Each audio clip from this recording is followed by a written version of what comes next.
Brother says that he wants to read the Shahada first. I know that many people, they cannot speak, but they can understand. I would like someone to translate what I'm saying so that he understands. That do you believe that there is one God? கடவுள் ஒன்று தான் இருக்காரு நம்புறீங்களா? Yes. Do you believe that idol worship is wrong? ஸ்டாச்சுஸுக்கு நீங்கள் கடவுளுக்கு வேண்டிக்கிறீங்களே சிலைங்களுக்கு அது நீங்கள் பண்ணுறீங்களா? அது கரெக்டா? ராங் சொல்கிறேன் sir. He is saying no. Do you believe that Prophet Muhammad is the messenger of Allah? Yes. I know that some people can understand English but they cannot speak. So inshallah brother wants to accept Islam. So in Arabic and you repeat it inshallah.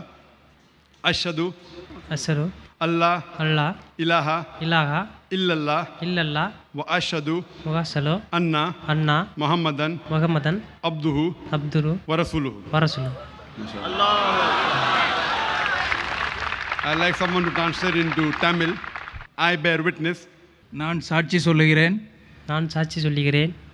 that there is no God கடவுள் யாரும் இல்லை but Allah அல்லாஹ்வை தவிர and Prophet Muhammad மேலும் தூதர் நாயகம் ஸல்லல்லாஹு அலைஹி வஸல்லம் அவர்கள் முஹம்மது ஸல்லல்லாஹு அலைஹி வஸல்லம் அவர்கள் is his messenger and servant. அவருடைய தூதராகவும் அடிமையாகவும் இருக்கிறார் என்று உறுதி கூறுகிறேன். MashaAllah. Now you are a Muslim, may Allah accept it, MashaAllah. His old name is Murugan. He want to select his name as Muhammad. MashaAllah, very good. If it's meme, you can save the name. Muhammad is the name of the last and final messenger. MashaAllah, it's a good name. And I pray to Allah subhanahu wa ta'ala that may He grant you Jannah, inshallah, and inshallah guide you on the straight path. Jazakallah shukran.